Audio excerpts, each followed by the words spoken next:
2022년 12월 10일 토요일 큐티인 간식 타임. 보라 새 것이 되었도다. 고린도 후서 5장 11절에서 21절의 말씀.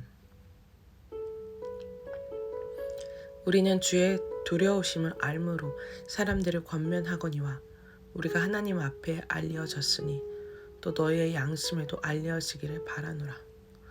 우리가 다시 너희에게 자천하는 것이 아니요 오직 우리로 말미암아 자랑할 기회를 너희에게 주어 마음으로 하지 않고 외모로 자랑하는 자들에게 대답하게 하려는 것이라.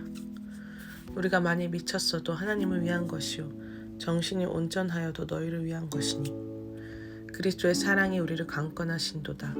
우리가 생각하건대 한 사람이 모든 사람을 대신하여 죽었은즉 모든 사람이 죽은 것이라. 그가 모든 사람을 대신하여 죽으심은 살아있는 자들로 하여금 다시는 그들 자신을 위하여 살지 않고 오직 그들을 대신하여 죽었다가 다시 살아나신 이를 위하여 살게 하려 함이라. 그러므로 우리가 이제부터는 어떤 사람도 육신을 따라 알지 아니하노라. 비록 우리가 그리스도도 육신을 따라 알았으나 이제부터는 그같이 알지 아니하노라. 그런즉 누구든지 그리스도 안에 있으면 새로운 피조물이라. 이전 것은 지나갔으니 보라 새 것이 되었도다. 모든 것이 하나님께로서 났으며 그가 그리스도로 말미암아 우리를 자기와 화목하게 하시고 또 우리에게 화목하게 하는 직분을 주셨으니 곧 하나님께서 그리스도 안에 계시사 세상을 자기와 화목하게 하시며 그들의 죄를 그들에게 돌리지 아니하시고 화목하게 하는 말씀을 우리에게 부탁하셨느니라. 그러므로 우리가 그리스도를 대신하여 사신이 되어 하나님이 우리를 통하여 너희를 권면하시는 것 같이 그리스도를 대신하여 간청하노니 너희는 하나님과 화목하라. 하나님이 죄를 알지도 못하신 이를 우리를 대신하여 죄로 삼으신 것은 우리로 하여금 그 안에서 하나님의 의가 되게 하려 하심이라. 아멘. 본문 요약입니다. 바울은 주의 두려우심을 알므로 진실했던 자신의 섬김을 고린도 교인들이 알아주기를 바랍니다. 그리스도의 사랑이 우리를 강권하심으로 이제는 자신이 아니라 그리스도를 위해 산다고 합니다. 하나님께 화목하게 하는 직분을 받았으니 하나님과 화목하라고 간청합니다. 중보기도입니다. 부모들이 그리스도의 강권하신 사랑으로 자녀를 양육하고 하나님과 화목하게 하옵소서. 본문 해설입니다. 바울은 자신의 경험으로 주의 두려우심을 잘 알았기에 사도직을 신실히 감당합니다. 주의 두려우심을 안다는 것은 내가 언젠가 하나님 앞에서 내 모든 삶과 사역을 결산해야 함을 아는 것입니다.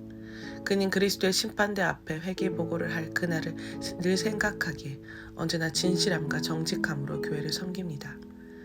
하나님을 위하고 공동체를 위한 것이면 사람들에게 비난을 받아도 개의치 않습니다. 이처럼 나의 유익과 평판에는 관심을 두지 않고 오직 하나님과 공동체의 유익만 생각하는 자세가 직분자의 참 자세입니다. 나는 어떤 자세로 직분을 감당하고 있습니까? 하나님과 공동체의 유익을 위해 내가 감수해야 할 비난과 손해는 무엇입니까? 그리스도의 십자가 사랑은 우리를 사명과 헌신으로 이끕니다.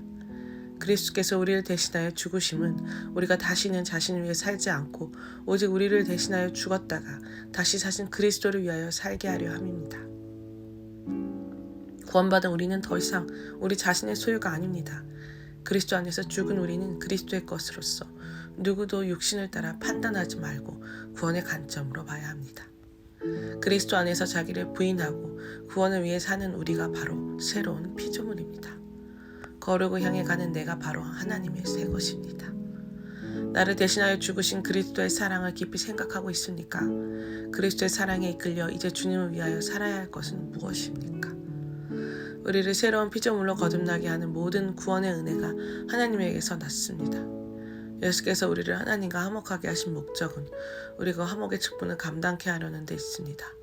이 직분을 잘 감당하려면 세상의 죄를 사람들에게 돌리지 말고 세상을 자기와 화목하게 하시려는 하나님의 마음을 알아야 합니다. 구원을 가장 바라시는 하나님의 마음을 품고 화목하게 하는 말씀에 능통해야 합니다. 한 사람이 구원을 위해 그의 아픔을 껴안고 그 죄를 대신 회개해야 합니다.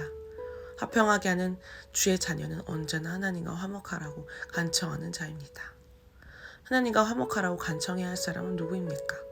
이것을 위해 어떻게 그의 아픔을 껴안고 그 죄를 대신 회개하겠습니까? 기도하기입니다. 주의 두려우심을 알아 맡겨진 직분을 진실함과 정직함으로 감당하게 하옵소서. 그리스도의 강건하신 사랑에 이끌려 새로운 피조물을 만드시는 그리스도를 위하여 살게 하옵소서. 그리스도를 대신하는 사신이 되어 회개하고 애통하면서 복음을 전하여 화목의 직분을 감당하게 하옵소서.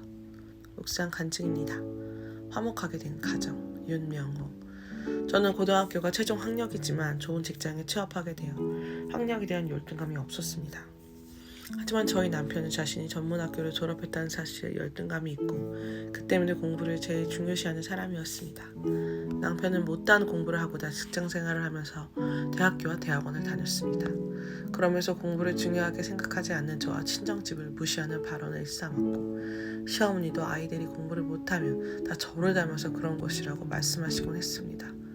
그로 인해 제 안에는 자녀교육이라는 우상이 자리하게 되었습니다. 저는 딸들의 시험 점수가 좋으면 칭찬을 아끼지 않았고 점수가 나쁘면 무섭게 야단을 쳤습니다. 남편은 남편대로 술을 마시고 늦게 들어와서는 아이들을 깨워 공부를 열심히 하라고 닥달했습니다. 그로 인해 성격이 밝았던 딸들은 말수가 점점 줄어들고 얼굴도 어두워졌습니다. 하지만 육신을 따라 살던 저는 그 사실을 알아차리지 못했습니다. 그러면서 우리 딸들은 착하고 공부 잘하는 아이들이라며 자랑스럽게 생각했습니다. 그런데 서서히 문제가 드러났습니다. 결혼한 첫째 딸은 산후우울증으로 힘들어했고 둘째 딸은 유학 간 곳에서 공황장애를 겪었습니다. 저는 시어머니와 남편에게 딸들을 잘 교육했다며 인정받고 싶었는데 두 딸이 무너지기 시작한 것입니다. 그때 말씀을 알려주셨던 목사님이 떠올라 저의 가족은 믿음의 공동체에 속하였습니다. 그곳에서 저는 매주 말씀을 들으며 죄가 죄인 줄도 모르고 살았던 지난 날을 회개하고 주님을 인격적으로 만나 하나님과 화목하게 되었습니다. 그러자 남편과 딸들에게 저의 연약함을 고백할 수 있었고 그로 인해 가족 간에도 화해의 역사가 일어났습니다. 저는 이 일로 새로운 피조물이 되어 주 안에서 기쁘게 살아가는 경험을 하게 되었습니다. 늦둥이로 태어나 공동체에서 사춘기를 보내게 된 막내딸에게는 말씀 공동체가 사신이 되어 하나님과 화목하게 하는 역할을 해주었습니다. 저희 가족은 신앙생활로 새로 시작하는 마음으로 각자의 자리에서 양육을 받았습니다. 지금 가족 모두 교회 소그룹 리더로 헌신하고 있습니다. 다른 지체의 구원을 위해 사명자로 살아가게 하신 하나님께 감사를 올려드립니다. 적용하기입니다. 딸들이 제 잘못을 이야기할 때마다 곧바로 인정하고 사과하겠습니다. 믿음의 계보를 잇고자 손주들에게 어린이 큐티인과 새싹 큐티인을 보내겠습니다.